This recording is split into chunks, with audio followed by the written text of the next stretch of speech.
Wonderful. Thank you so much, Will. And hello, everyone. It is so great to see all of you. Thank you for attending our presentation today. Myself and Peter, we are going to be going through and giving you a top 10 ideas for where we are thinking about for everything with the future of online learning. I'm going to take the first half, and then my colleague Peter is going to take the second half. And then at the end, we'll do a bit of everything as far as for QA goes. Peter, that sound good to you? Yep, thumbs up. Awesome. Let's rock and roll. So what's so funny about this entire presentation, by the way, folks, is that whenever we're thinking and talking about the future of online learning, it's always like, oh, yes, let me go get my crystal ball that I've magically hidden from my desk, and let me tell you about the future.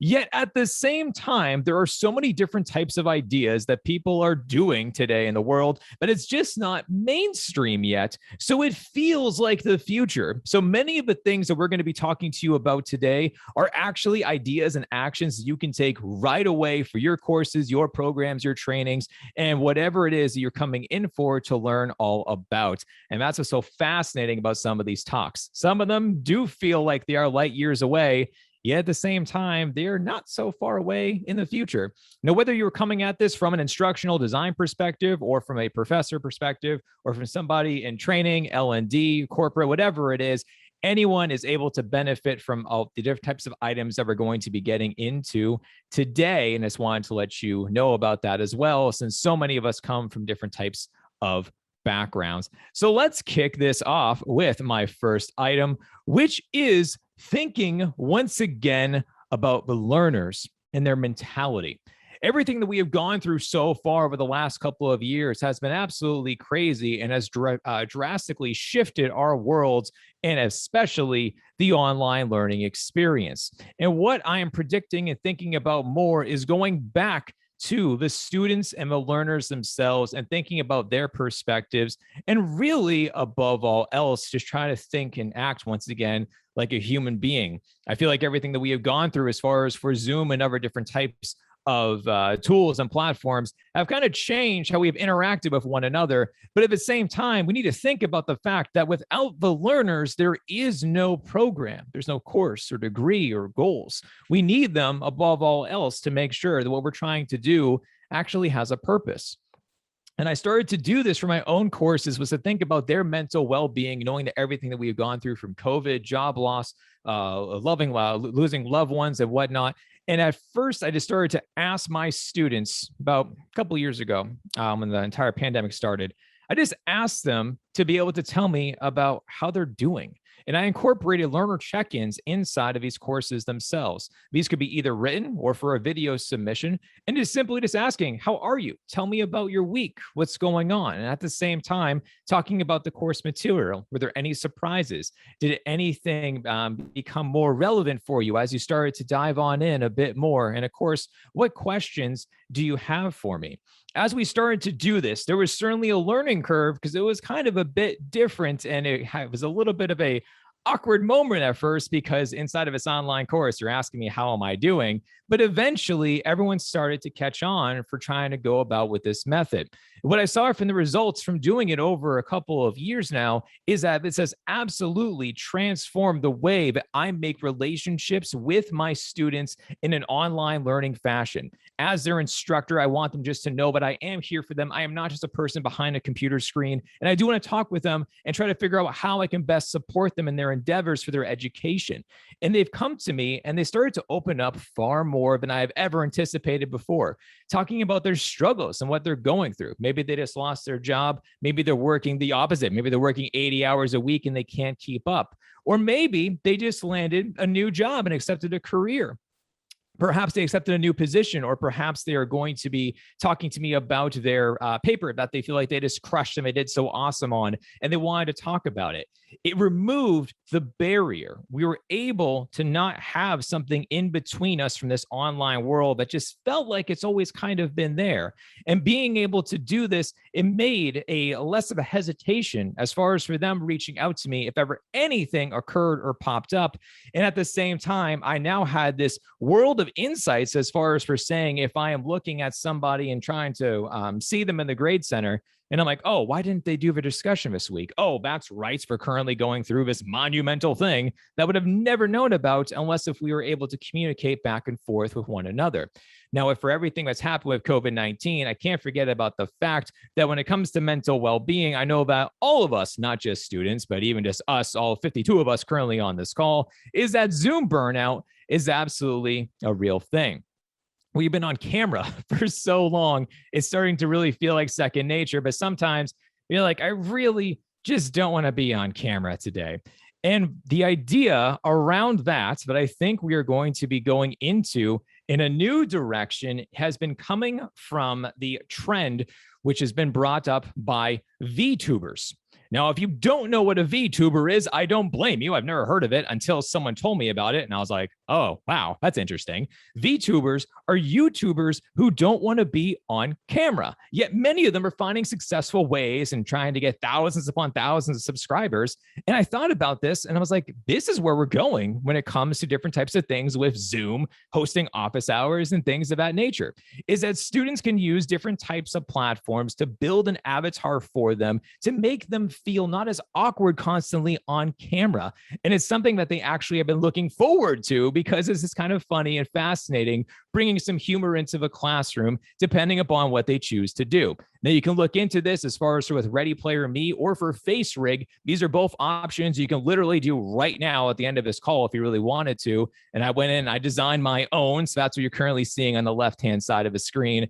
At this point in time now, it needs a much bigger beard. That was at the start of the pandemic.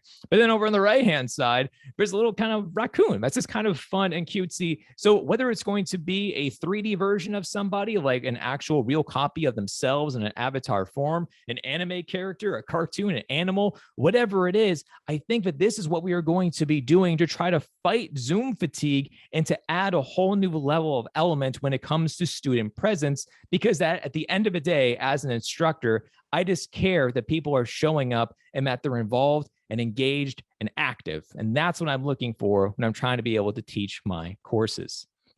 Now, something else that I need to absolutely talk about is peer-reviewed assignments. You may call these peer-reviewed activities or assessments or anything else, but at the heart of the matter, what this is that for adult learners specifically, adults have told me time and time again from my research that they want to be able to work with one another. They want to be able to network with each other. That is why they were taking an online program as an adult. But what's funny is that they all absolutely hate group work. So what is the solution to this? To me, it is peer-reviewed assignments. This is when one student is able to submit their own assignment, and then in a queue, they're then able to get another type of assignment, which therefore they're put into the driver's seat, and they have to be able to either grade this with a rubric, provide feedback, give guidance, support, whatever it is, and then keep on doing this until they have all been met. Now, what's so funny about this is that we keep on asking students to think with more of the types of human skills and interaction, but we don't really try to do so many opportunities inside of a coursework. Typically, it's focused more on the subject matter, but this is a way for us to combine the subject matter while at the same time focus on human skills that every employer is begging for, like critical thinking, decision-making, and problem solving. So this is what it actually looks like. And I just went and grabbed a quick snapshot over from EduFlow, which you can actually see if you want to just Google EduFlow peer review, you're going to see the exact same screen that I'm currently sharing, in which you are going to be choosing what kind of assignment and activity someone is going to be doing, a video, presentation, or a paper, something along those lines. And then it's going to kick back over to another student within the classroom. And then they can go highlight, comment, add in different sections and everything that you're currently seeing on the screen as well. Now, I started to do peer-reviewed assignments a couple of years ago, and one of my courses at MIT, what I found, which was so funny, this keeps on happening, but this one story I'm about to share just like completely knocked my socks off, seeing it happen in real time, is that there was a course that was talking about a manufacturing problem. Now, there were two different learners who were inside of this course taking this unbeknownst to one another, but they actually worked at the same company, yet in different locations. Because of the peer-to-peer type of activity, they submitted the assignment. The other learner happened to get it, was reading it, and was like, wait, We're trying to solve this right now in my organization. They end up connecting on the discussion board afterwards, come to find out all these different types of similarities came about on the discussion board.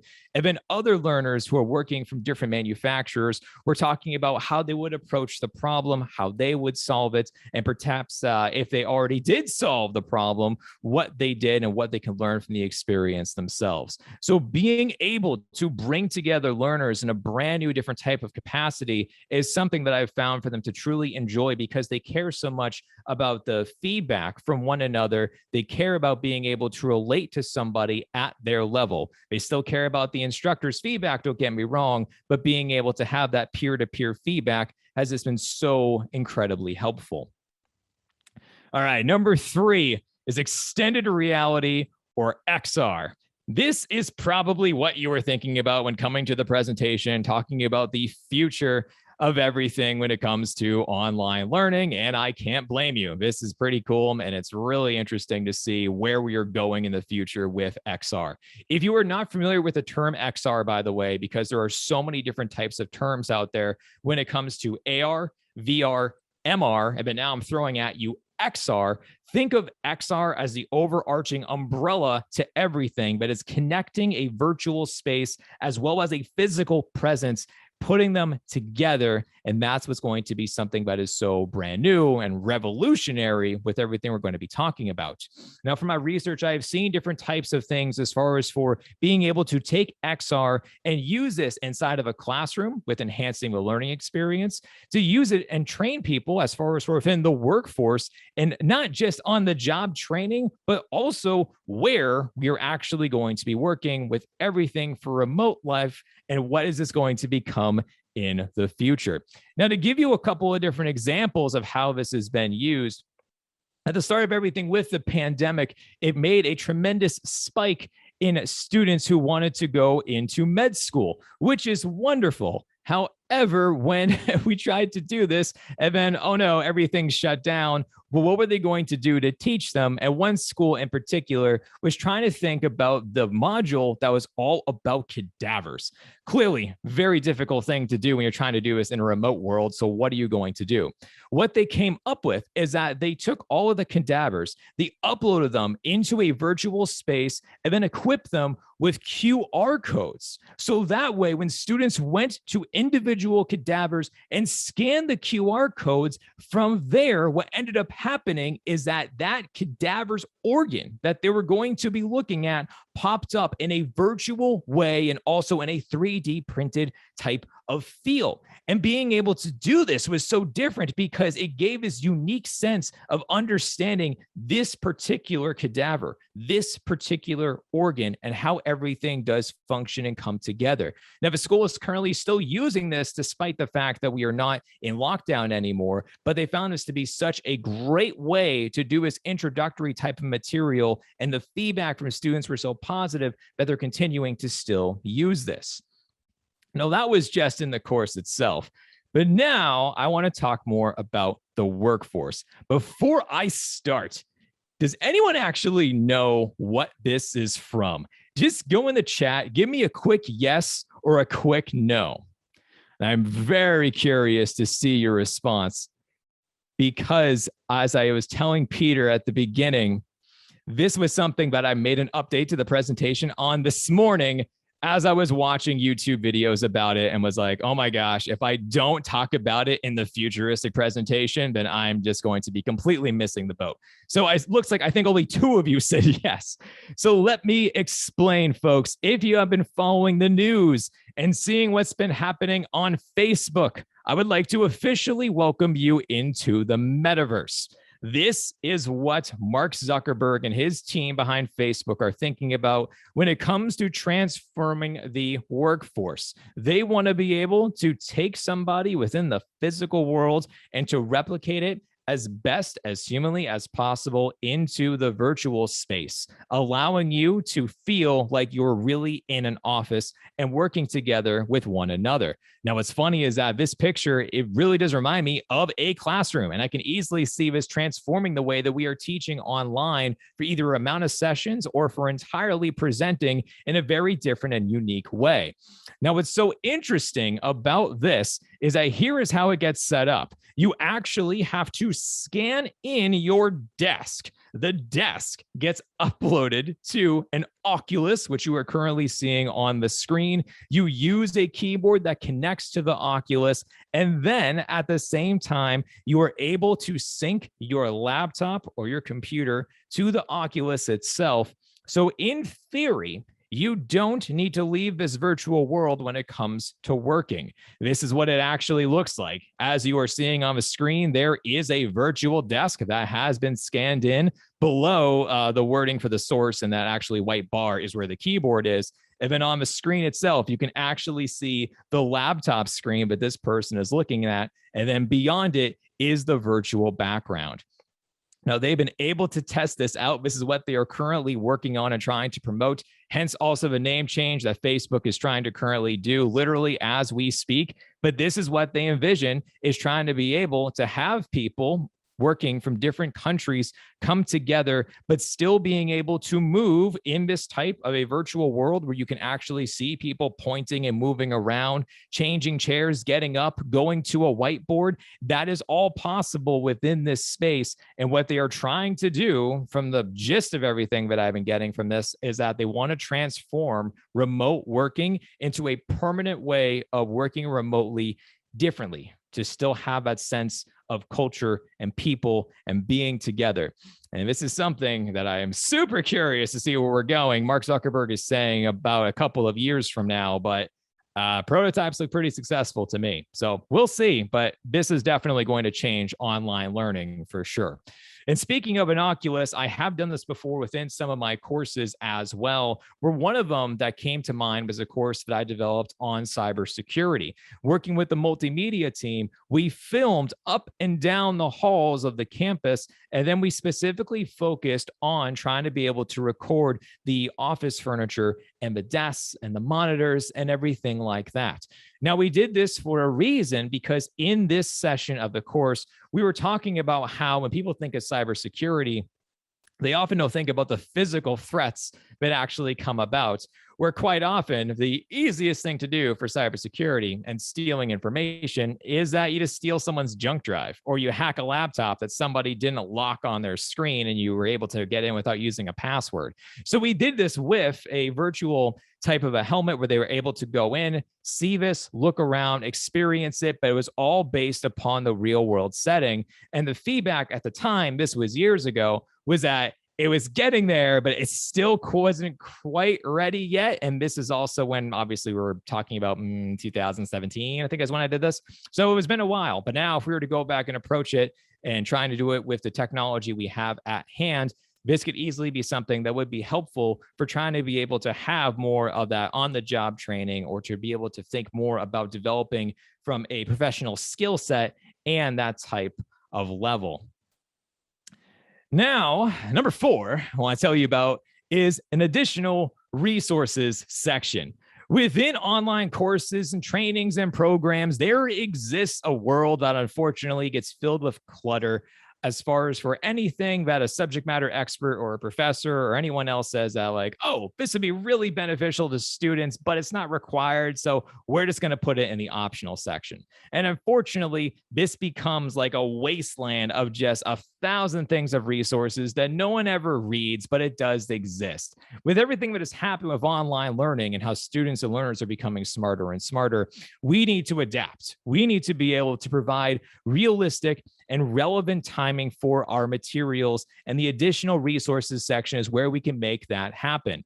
Now, what I'm talking about are blogs, podcasts, YouTube videos, ebooks, and certificates, which I'll get into that one in a little bit, because it's interesting to think about what we can do with that. But to give you an example, let me talk about podcasts. Millions of people listen to podcasts. Why aren't we incorporating them into our courses yet? I still can't figure out why this is a slow trend. I've been doing this for years now, and this is what I have found to be incredibly helpful for adult learners and even for those in college and even younger, because everyone really listens to a podcast nowadays. So if one of our programs on leadership at MIT, what I found from doing exit interviews and from talking with learners is that they were telling me they wanted to become more engaged with the content, but they didn't have time. And after talking with them, we were able to uncover that they did have time, but it was actually in their commute when they went to work. That was their 45 minutes to an hour sweet spot where we could put something in there and they would be willing to give it a try if it meant helping them with the learning experience. So we did. We came up with a podcast that had a podcast episode per course that synced up with the information. It still talked more about additional parts that we just simply could not fit in and gave it a type of a unique spin to make it an enjoyable podcast series to listen to. And ended up getting thousands of downloads, and adults wanted to have even more. When I found out that this was working was when they were going into the discussion boards and they were asking me about when's the next episode coming out. And I was like, well, there's no more next episodes. We're done. So it was something that was just so fascinating to see that it caught on like wildfire, and we could have kept on going with it and doing this for really any other program that we have, which is my plan and hope to do so. With every program, I want to be able to make a podcast series that accompanies it to enhance the learning experience even more. Now, for the courses that I teach, what I keep on seeing with one marketing course in particular is that I have students who come into the course and they're coming into this course with wanting to be able to be a marketer for an organization. That is very different from being a marketer where you are an entrepreneur and you want to be able to market your own brand. What always happens every single semester is that I get half who are entrepreneurs and half who are actually there to learn about it from an organizational level. Now, it was made for the organizational level. It was not made for entrepreneurs. So what I was able to do was that I wanted these students to hear a perspective as somebody who is an entrepreneur and then to talk about what exactly they did in a certain type of circumstance. So what I did is that for every single module, I found a high quality podcast episode where someone from an entrepreneur world was interviewing another entrepreneur, and they talked about the content for that week to show alignment across the board. So in week one, if we're talking about SEO, guess what? We're going to have an entrepreneur talk about SEO. Week two, we're talking about building a mailing list. Same thing. I'm going to have this as well and give it to them. What I found is that all of the learners actually listened to it because they were so curious to hear about it from both different perspectives. And then by doing that, I kept on getting feedback like, Dr. Hobson, this was so great. I had no idea that even being an entrepreneur even existed for some of them. And then for others, they're like, actually, maybe I don't want to do this. It sounds like a ton of hard work, not so much of a guarantee. Maybe you want to go and try to pivot. So it's really interesting to hear, but not only this changed about their perspective and their mindset around the course content, but also about their career and what it is that they actually wanted to do. Now, my last point on this as well, which I mentioned before, is talking about certificates.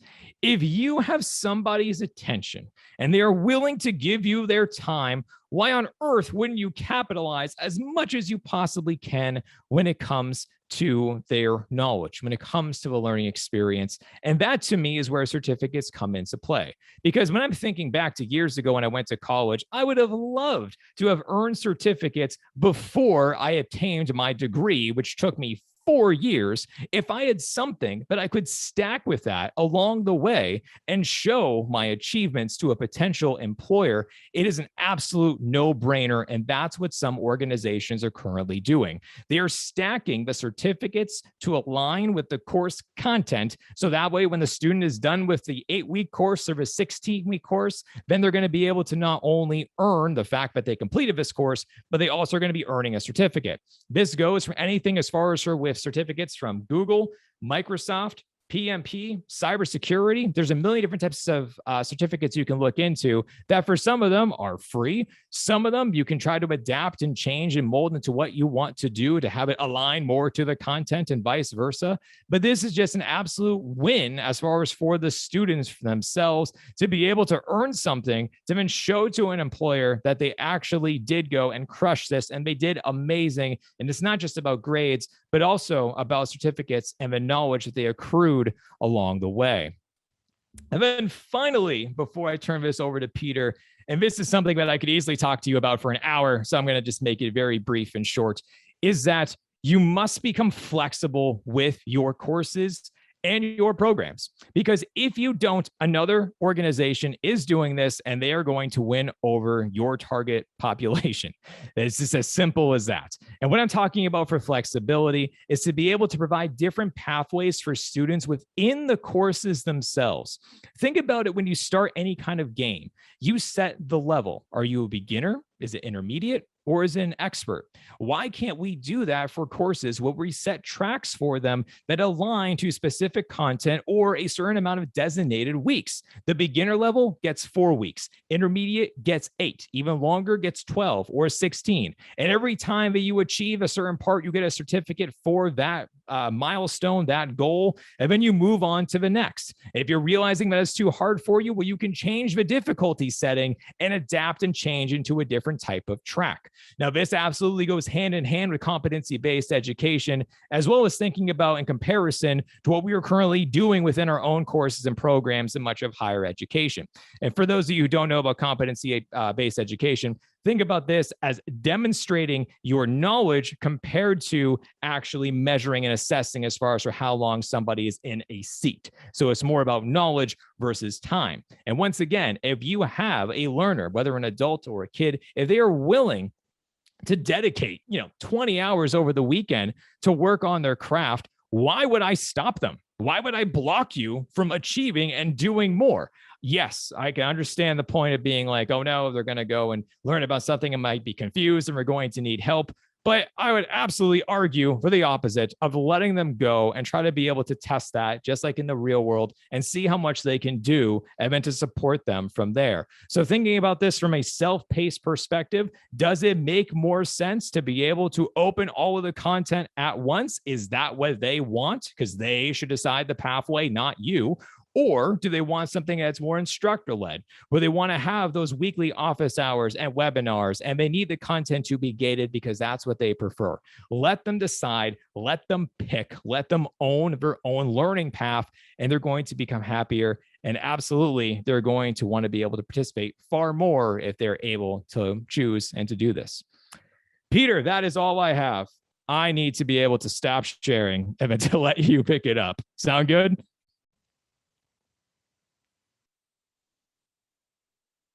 Peter, are you there?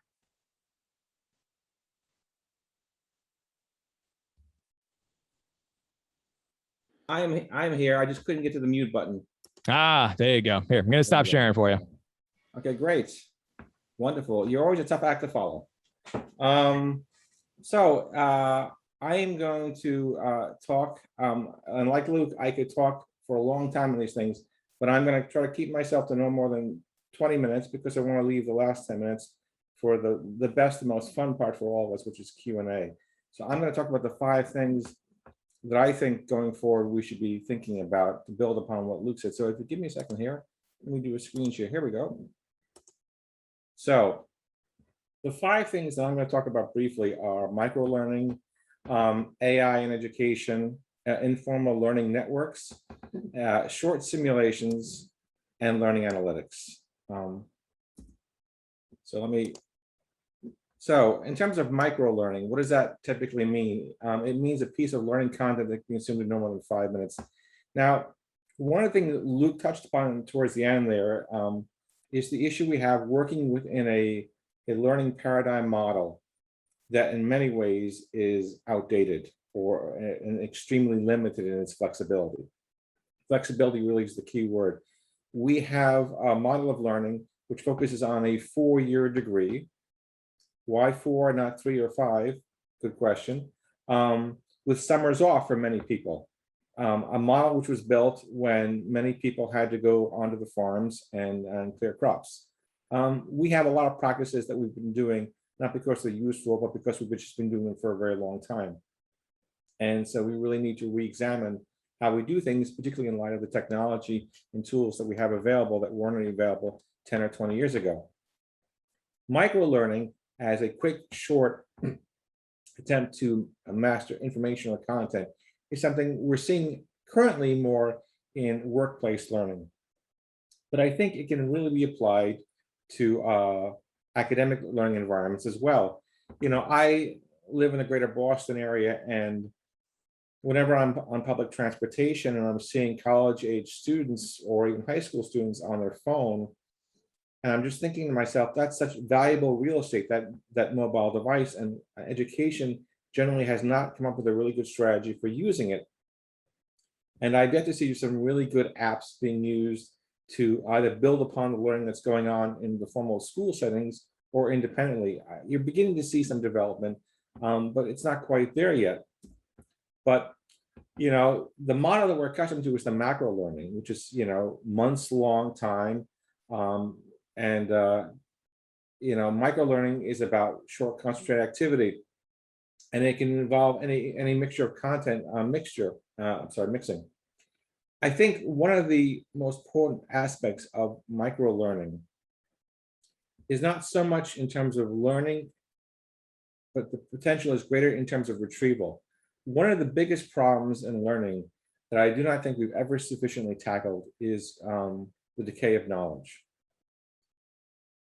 How many people here have devoted large amounts of their time and money to studying a subject only to have much of what they learned significantly decay within 4 to 6 months? How many of you have had that experience? Just go ahead and put it in the chat. I'd be curious to see what your answers are. Yeah, a lot. Yeah, yes, yeah. Ask me about algebra. Yeah, I know. And yet, when you think about the amount of time we invest in formal learning and how little effort we put into maintaining what we learned, it's really appalling. It reminds me of a statistic in the United States where at the beginning of the 20th century, if you looked at public health data, the average life expectancy was 50 years. Now, if that were the case today, it would be a cause of public panic. But it wasn't at the beginning of the 20th century, because that's the way it had always been. And people just kind of accepted that. And I think we have a similar problem with information retrieval in terms of knowledge. And we just kind of accepted it as something we have to live with. We don't have to live with it. We know how to keep information and knowledge fresh and routine, even when we're no longer in a formal learning environment like a classroom. For example, if I am studying a subject like sociology or supply chain management, and I'm done with that course and I'm moving on to other courses, I should be able to subscribe to a service which during time-spaced opportunities sends me a text that generates a link to a scenario where I have to apply that knowledge. And I make a selection, and either I indicate that I correctly applied it or I didn't. And if I didn't correctly apply it, it indicates, what I need to refresh myself on. So that helps keep my knowledge fresh. And just as importantly, it collects rich data on what aspects of knowledge within a course decays more rapidly, which then can be shared back with instructors to retinker their course design. I think that sort of information design loop is essential and what's missing right now, but we have the potential to do it. So 1 second here. So moving on to the other topic I want to talk about, next topic I want to talk about is artificial intelligence. It's a term that's thrown a lot around these days, and I want to start out with a simple, pretty common definition. Artificial intelligence is the simulation of human intelligent processes by machines, especially computer systems. In other words, when we talk about artificial intelligence, we're talking about a machine doing something that previously we thought was solely the domains of human beings. So how does this play out in learning? Well, there are two areas of AI that have particularly rich opportunities. One is called NLP, which is natural language processing, which would be getting the machines to respond and interact with human beings in a way that only human beings were able to communicate with previously. And this often is applied through tools like chatbots. Now, what are some of the ways in which AI has been applied recently to learning endeavors? Well, natural language processing, again, strives to get machines to understand and respond to either text or voice data in much the same way humans do. 10 years ago, this would have sounded very science fiction. Again, may I ask, how many of you on a routine basis talk to a machine or listen to a machine speak to you, whether it's a GPS in your automobile, your phone, or whether it's Alexa or Siri or anything like that? How many of you do that regularly or know people who do that regularly? So think about that for a moment. We've already integrated this technology into our other aspects of our life, but we haven't sufficiently applied it to its possibilities within learning. Well, how can we do that? Well, I want to give you a few concrete examples. I started out my career in education as a teacher of writing. I was an English teacher. One of the most difficult challenges for people who teach English is when they get student documents to read and assess. A language artifact is typically complex and requires nuanced feedback, which requires both reading, consideration, analysis, and writing, which means that the feedback from a human instructor is going to take a considerable amount of time. And many writing instructors that I know teach 4 or 5 classes of students. So you're dealing with over 100 students a semester. It's very difficult to get students the sort of feedback that they need in terms of the quality and the timeliness when you're solely relying upon a human individual. It would be better if, at least to some degree, the aspect of responding to student writing could be taken up by a machine. Now, previously, this was considered impossible unless you're talking about something very rudimentary, like a spelling or grammar check. But the evolution of AI over the past 5 or 6 years is such that we're getting closer and closer to a point where a machine can assess a paragraph or several paragraphs of human writing and give, to a large extent, if not perfect, some meaningful feedback and direction. And it can do this within minutes of the human being submitting the writing. An example of this would be the start of eCree, which was designed by a professor of English and a computer science programmer at the University of North Carolina, where students would submit an essay and they will get, within a few minutes, content analysis at the sentence level and the paragraph level. Again, when you think about the possibilities of this, this is incredibly exciting. Another tool that is widely used, and this one is free to use, is Perusal, which was designed in Cambridge by an EdTech startup, where students will read and respond to an online text using comments, and the AI will grade or assess the quality of the content so that the instructor doesn't have to. So the instructor can save her or his energy for more demanding, higher level topics or challenges. And the number of faculty across the United States who have used Perusal has increased and has gotten very good reviews. And again, it's a fascinating example of where writing analytics technology has really begun to evolve. And particularly in an age when we have so many students we have to respond to in a meaningful way. And again, I remind you that when the AI tags a response to human artifact, it is not only responding, but it is recording the sort of problems that they see, getting very rich bodies of data. One of the more famous examples of using AI in education was the Jill Watson chatbot at Georgia Tech, where for a semester, a computer science instructor created a chatbot, named it Jill Watson, and had it respond to students' questions. And the success of Jill was quite impressive. Not only was Jill able to respond in a very timely manner to student questions, the students did not catch on to the fact that Jill was not an actual human being. So in that sense, Jill passed the famous Turing test. Jill was able to answer 40% of the questions posed on the forum, and by the end of the semester. And she came across so human that one student went so far as to ask Jill out on a date. So, one second. Sorry, guys, shut my phone off. Shut my phone off here for a second. My apologies. So that's an example of how sophisticated AI can become at the present moment. Now, think about the next 5 years. If you are really interested in the topic of artificial intelligence learning, there are two writers that I strongly recommend that you look at. One is Donald Clark, and the other one is Charles Swedell. Both of these gentlemen have spent a considerable number of years in educational technology and applied learning science. You can look them up on YouTube. They both have presentations that are very impressive. And they're the ones who can really help you catch the fever for really exploring the potential for artificial intelligence in learning. I think in the next 5 years, we're going to see some really impressive developments.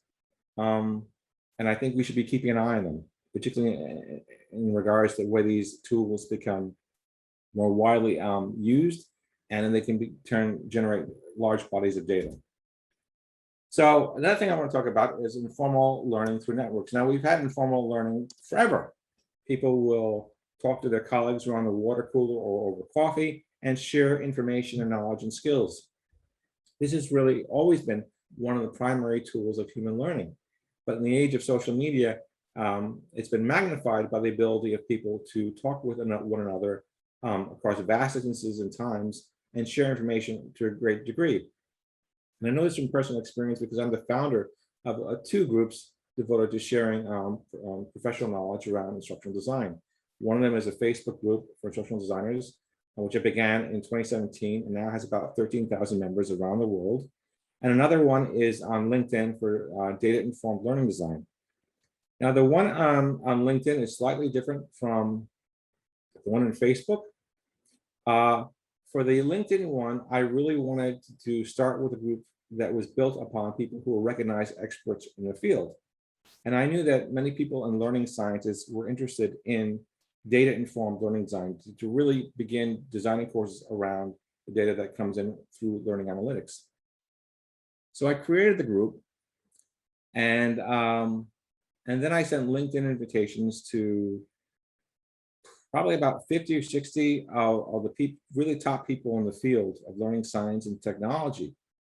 And the vast majority of them said, I'm interested, and they're in. So I generated a group which collected some of the best brains in the world around learning design in this one space. I mean, it'd be very hard to find a single university that has this much talent in terms of where things are going. So you can imagine some of the interesting conversations that can be generated in that space, which previously we couldn't. So the potential for social media to amplify informal learning is enormous. And it's something that I strongly recommend if you haven't already jumped into through one form or another, through Facebook, LinkedIn, Slack, Reddit, by all means do so, because you can find wonderful colleagues who are eager to share their knowledge and want to really geek out with you about the shared knowledge in terms of learning science. That's how Luke and I met. So you can see all the fruitful collaborations that can arise out of that. So another topic I want to talk about is short simulations. Now, I imagine that you're all probably familiar with the idea of simulation for learning. But for many years, particularly early in my career, simulations were the high-end thing. Only people with a lot of money could afford to purchase or rent a really quality learning simulation. I started my career in a medical college, and my office was next to the simulation lab for medical students. And I was always struck by the fact of how popular the lab was. I mean, students really wanted to go there. They weren't just told to go there, they wanted to be in there. They actually had to make a reservation to use it. And I always remember the one day I was sitting in my office and I began to hear crying. It was coming from the simulation lab. And so I asked one of my colleagues, what's going on? And she said, the medical students are taking their final exam in the simulation lab. And one of the students killed her virtual patient. And I actually didn't know whether to laugh or to feel bad for the student doctor. But then it dawned on me, that's one future doctor who will not make a mistake in the real world. And that's the moment when I really dawned on me how powerful it was, how powerful these tools were. And then I began to wonder, because in the evenings I taught developmental writing at a community college. And I thought, why is it that people only at the high end have these wonderful learning tools and people at the lower end don't?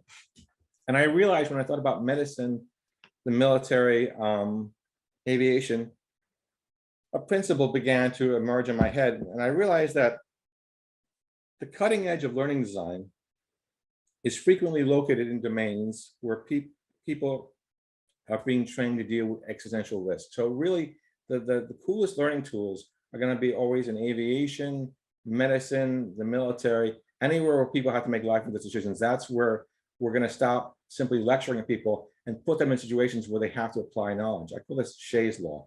And again, so if you're looking for where is really the cutting edge, it won't necessarily be in an academic conference. And it won't necessarily be in an EdTech conference. It'll be in a conference around a profession where people have to be able to make the right decisions. And that's where learning science and technology really gets applied in a really meaningful way.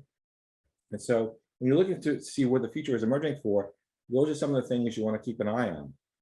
Now, this is an example of a short sim, which is a short simulation, which is simply a series of interactive choices made where you're given a scenario, and the person has to click on a choice, and it leads into a series of branching opportunities. And you can, and it's not hard to build, but it creates a really meaningful and interesting learning experience for the student. When we talk about learning experience design, this is the sort of thing that really comes to my mind. And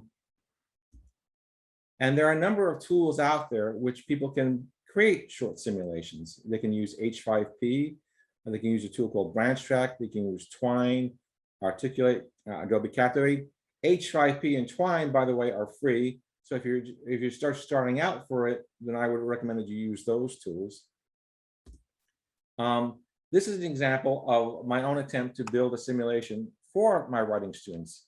In this simulation, students were given a writing prompt where you had to write a letter as a university, as a student trying to get into a university, to the dean of a program. And so they were given a series of prompts and choices, and every time they made a prompt and a choice, it generated text on the right side of the screen. And at the end, it generated the whole document, and it gave them a score and feedback based upon tone, purpose awareness, audience, and so forth.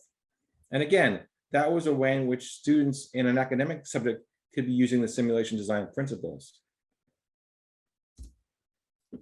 Clark Aldridge is one of the really leading people in terms of simulation design, and he coined the term short sims.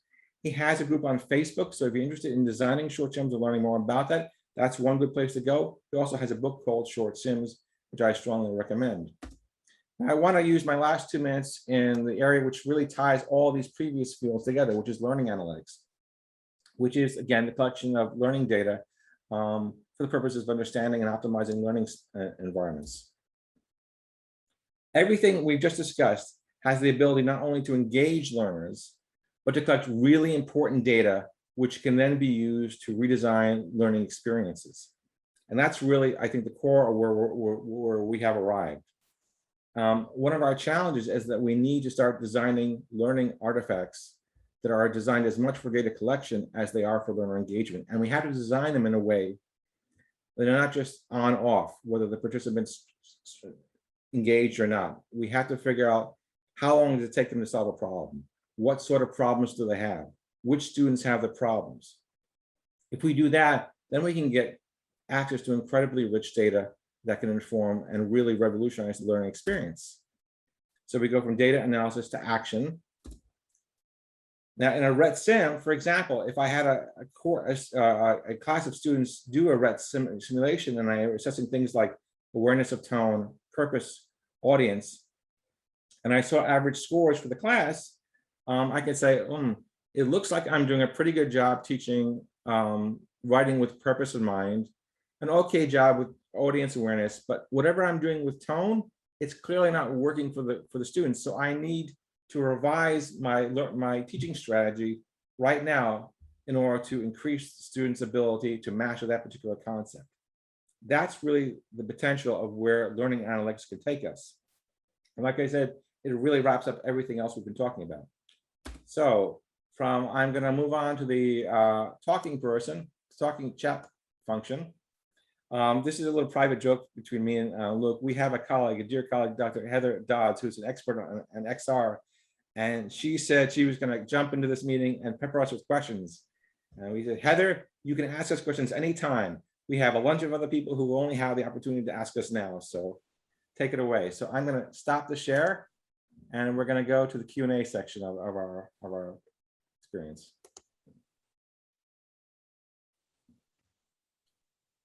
So we got a couple of questions, all right. One from Lisa is, would digital badges be comparable to certificates? Luke, do you want to tackle that one? I do, and please feel free to also chime in as well, because I know you know quite a bit about this too, Peter. But Lisa, this is a tough one. This is a yes and a no. So to me, I've talked with some students, and they do value badges. They like them, they enjoy them, they share them online. It's great. For others, it's not seen in the same type of lights. But what I'm thinking about and what I was talking about with stacking things is also more about too of just like at the end of the day, what skills are they really working on that they can then show to an employer that, hey, I've been working on this. I have obtained something that in your job posting, you're also talking about needing amount of Google certification required or for Microsoft or whatnot. So trying to stack that with the content itself is really where I think we're going to be going towards to make sure that we are preparing people for jobs specifically. If I'm talking about just overall learner and student satisfaction though, with badges, then I would actually approach that a little bit different to say that, yeah, they're certainly not a hindrance by any means. People will certainly like them and enjoy them, but not to the same level, I think, as far as for an actual cert. Peter, does that resonate with you? It resonates perfectly with me. Easy enough. I think there's a lot of potential for certificates, particularly with breaking up, trying to break out of the prison of the semester model. But and I think we're still in the experimentation phase. But I particularly am excited by the possibility of certificates because there are certain things that people need to now, and we can't. I'll give you a great example. Last year, I was talking with a man whose previous job had been provost for innovation at a major state university. And for him, it would have been a dream job. He was a nationally recognized writer on innovation and learning, particularly around workforce learning. And he gave it up because one of the things that was frustrating with him is so difficult to really introduce innovative learning experiences quickly in the university environment. He says it takes 3 years for a course idea to get through curriculum committee. 3 years. He said, by that time, a lot of that information is outdated or knowledge and things are pivoted. We're not moving fast enough. We are like, higher education is like a giant battleship. And what we need are swift boats moving around quickly. And a lot of institutions have not yet grasped that model. So that's absolutely. The last thing I would comment on that too, which you just remind me of, Peter, is that Lisa, if you want to look into LSU, what they've been able to do for their stackable micro credentialing, by the way, is phenomenal. To me, they're leading the way as far as we're trying to be able to change what we have always done within higher ed. So yes. I would certainly. And a quick shout out to Jennifer Morissette from LSU, who I think is here today. Oh, very cool. There you go. LSU is doing amazing things. I would highly recommend looking into them. That's Louisiana State University, by the way, for you outside the United States. Correct. Next question is, what do you think are skills within an education that you would recommend learning because they are relatively immune to automation in the future? I have a few answers to that, but do you want to take that one first? I took the last one. I will say that I am skeptical about learning that is resistant to automation. I think any body of knowledge or skill with appropriate forethought and thought can be applied to automation. Again, and I think the example of writing was one of those things. Teaching writing was one of the things that was a uniquely human experience. There's no way a machine beyond grammar checking was going to touch how we teach writing. And there's no way that a machine is going to give meaningful feedback to a student or novice writer. We now know that isn't true. So much development of machine learning has evolved so greatly over the past 2 years that we are no longer in that older paradigm. There is this wonderful video on YouTube where Google demonstrates their AI assistant where the AI calls up a restaurant and makes a reservation and talks with the restaurant reserver, and it's a back and forth conversation, even to the point where the AI is going, okay, I think that time would work for us. Okay, there was no way you would have not known that you wouldn't have known that was an AI unless somebody told you. And I think we're getting to that point. We're going to see the application of that high-level AI in areas where they can pay for it, but it's going to trickle down to education. And I think the savvier institutions are going to realize how they can invest in that, because they have to find a way of scaling up quality instruction, and they simply cannot do that with human beings.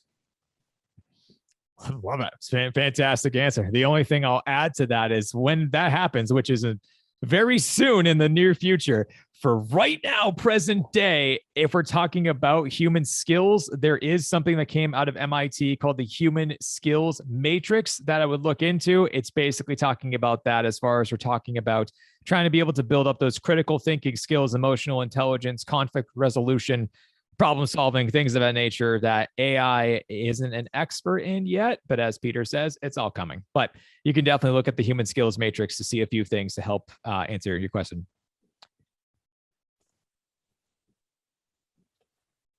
Answer done. Boom. On to the next one for Steve. Fantastic. I'm sure Steve's smarter than both of us, so this will be interesting to see how we tackle this one. Steve says, how do you feel the COVID pivot to online in K-12 has influenced their perception of college level online education? How should colleges approach their marketing and course design to connect with these experiences? Fantastic question, Steve.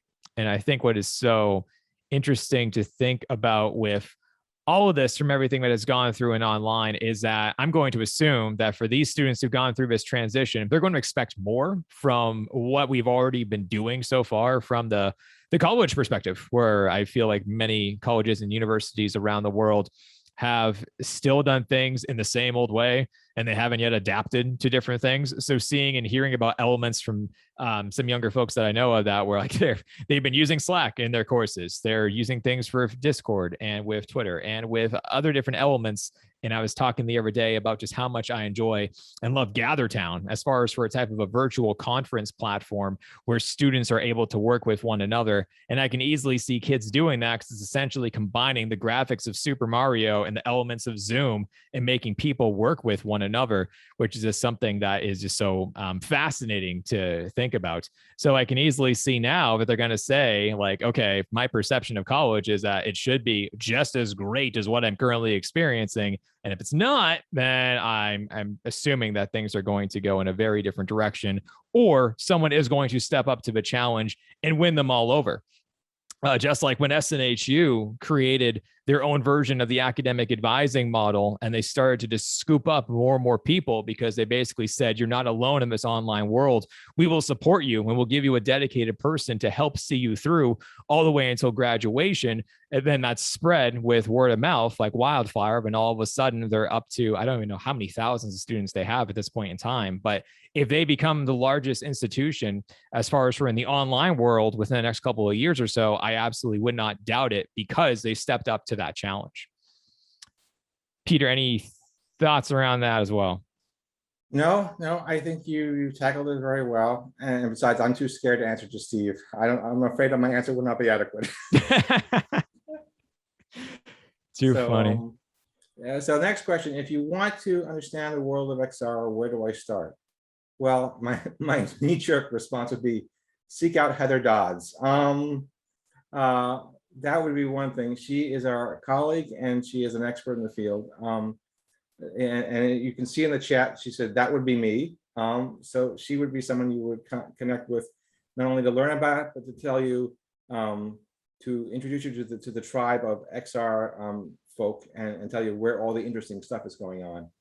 There are also a number of books that are beginning to emerge on XR, but I wouldn't know the title off the top of my head. XR is one of the areas where I'm interested in, but I have not really done a deep dive. And so in this, I'm going to pivot a little bit over to Luke to see if he can suggest any references. Yeah, absolutely. So I feel like I'm just going to keep on plugging my school, which is fine because I work at the the institution that does deal with technology more than most. We have our own virtuality lab at MIT that has a slew of amazing resources and things for you to try out and to check out right now. And I would say to give that a shot and to look there first. And even honestly, just the simple things too, where if you do YouTube about XR, which is what I was doing this morning, honestly, which is how I found out about what the metaverse is currently looking like, where I was like, oh my gosh, this is currently what is happening. Like this is, I need to talk about this today, or else I'm going to be old news and behind on things. That you can definitely find some reputable sources there of people doing it, not just within education too, within outside, because education seems to be, for whatever reason, the last to be able to pick up on these new trends. So just check out outside of education first would be my answer there. Besides MIT, we got to figure it out.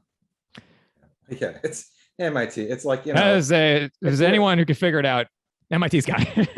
Let's just always remember that's where Tony Stark went. So basically that answers the question there.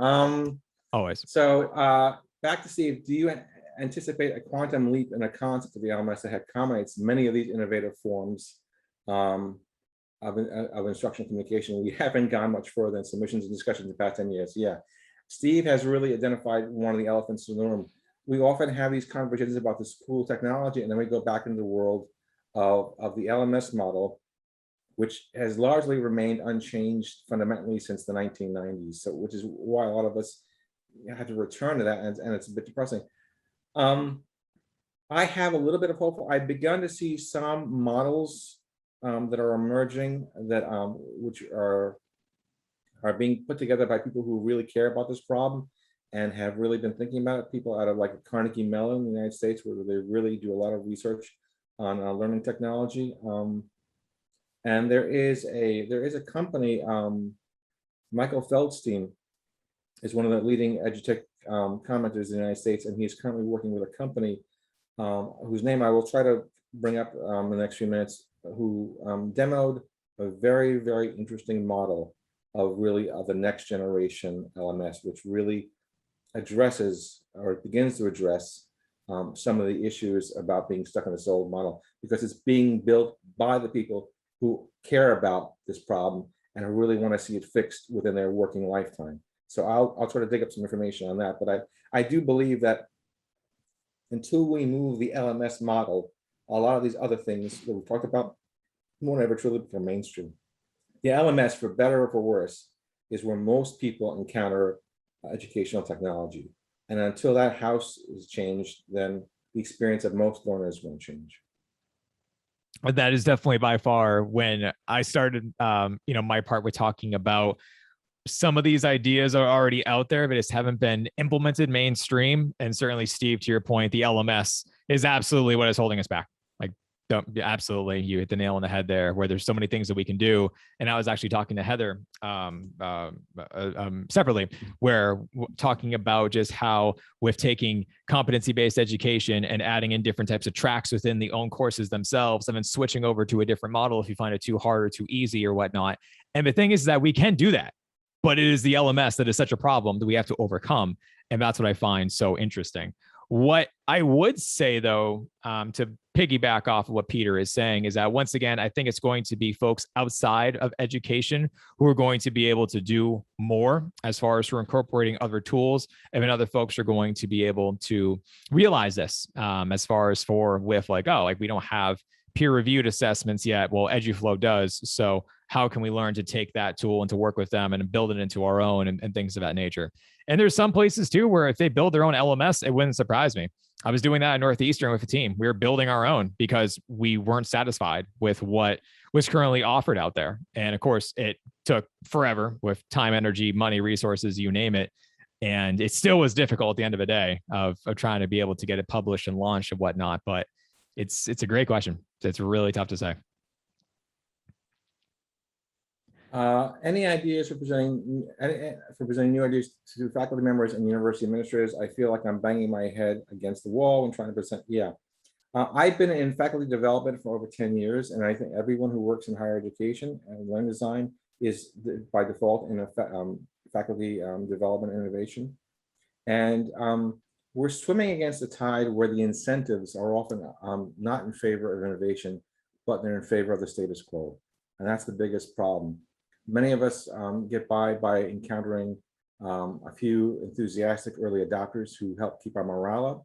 But for the most part, education won't change and become more receptive to these things until the incentive systems change. And that's the larger conversation. I sometimes think that what's really needed is some sort of new post-secondary model instead of standalone. I mean, I've been working in education so long, trying to change it, and I've just not seen as much change as I want. So I'm beginning to really think about outside of traditional models. I call myself a curricular Lutheran. I just don't think I can reform the church, the educational church that I'm in. And the only way to really bring about change is for competing models to emerge and to some degree threaten the primacy of the older models. And that's the only thing that's going to stir them out of their torpor. Because, you know, when there aren't sufficient rewards or recognition for really going to the effort of being innovative on a large scale, then you're not going to see innovation. What you're going to see are little pilot programs that flutter up for a little bit and then they vanish. That's been my experience. And as my friend Donald Clark said, innovation isn't innovation if it's not sustainable. And at this point in my career, as a man in his mid-50s, I'm only interested in sustainable innovation. So that's really where I tend to concentrate my energy and try to see where there are pragmatic solutions. And again, so I totally feel, I would say to respond to your question, try to find your tribe, try to find the adopters, get them together, get them to start doing cool stuff without trying to convince everyone else, pilot the stuff, get some early low-hanging fruit success, and then present it to the administration. That may be one model of getting more, rather than trying to convert everybody, just work with the willing and then see where you can go from there. Only thing I would add to that, Peter, which is phenomenal, would be to then market that with the pilot program. If it's doing well and you make it real, get that thing published, put it out there on the world, tag everyone on LinkedIn, and make other people start to buy into the idea and use that platform that you do have to form more champions who want to be able to give it a try. Because when they start seeing other faculty doing it, they're going to get that buy-in. That faculty is going to talk to other faculty. And then before you know it, you're going to be hosting a brand new conference talking about this tool and how amazing it is. And that's going to drive them to want to be able to consider it just a little bit more of a normal. And that's also where the learning analytics will come in, because if you're doing something that's collecting important data about student success and you have hard data to show that your students and learners are consistently doing better than people in the traditional model, that is the tool which will really can move things, I think. That's why analytics is going to be so important. It's proof. So you got to show them. Got to show them the proof for sure. Well, I know that we are already over time. Do you want to do rapid fire the last two questions? We'll do rapid fire for the last two questions. Is there a learning app tool that you found addictive? Anything that enables me to build a short simulation and deploy it is to me a great tool. I love creating simulations. I love creating experiences like that, and then seeing the mistakes that students make and then generating a conversation about the mistakes. So I fell in love with BranchTrack a couple of years ago. And then I started also looking at the freer tools, but anything that helps me build an interesting learning experience that can be deployed on any platform, particularly a simulation that can run on a phone, which I think is a very important place for learning simulations. That is what I find addictive. Luke. Absolutely. So I'll throw out there two. One of them is a change management simulation from Harvard. If you look up that for Harvard Business School, they have a bunch of simulations that you can use and incorporate into your courses. I found that learners love them. They think it's awesome. You can build entire sections of a courses around them. They're awesome and fun to do to make people have a more involved and engaged learning experience than normal. The other one, honestly, is Slack. I have used Slack to replace discussion boards within some of my courses, and it is fascinating. It is real-time engagement with people, and they all have their phones on. So I get pinged at every minute, every hour on the hour, depending upon what's going on, where I'm like, wow, real engagement. It's like they actually care. If we give them a platform to be able to talk about these things, then, it's like what we got to do, meet them where they are. So that's it. Then the final one, do you see MS Teams taking over from the likes of Moodle as a type of learning management system with OneNote and other features? That's a good question because it's also Microsoft. So I don't think so. If it was Apple, yes. If it's Microsoft, I don't think so because I would rather dive and use a PC. I can't do it. I just, oh my gosh, I converted when I was 16, and ever since then, I'm like, nope, I can't use it. So I don't think they can do that. However, I will say to your point though, Lynn, about that is that if you have other different types of elements that can be incorporated with like LTI and other different types of tools, you can keep on adding and building around for a platform itself. So you can customize your own. Then I could see that happening. Because if you're going to say that like, oh, you're going to be using and taking notes in Notion, your Slack is your discussion board channel. We're going to host our office hours on GatherTown, and it's in this hub, and you can customize everything. I could see that taking over, but it's going to be a customized fit for your students and your needs, your budget, time, energy, resources, and blah, blah, blah. Peter, go.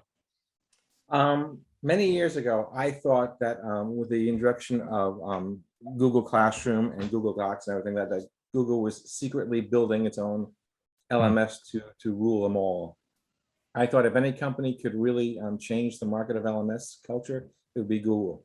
For reasons that I have not yet quite understood, they never went that path. So I really don't know whether or not. Part of the problem is the education sphere isn't very sexy for the really big resource companies because we're poor.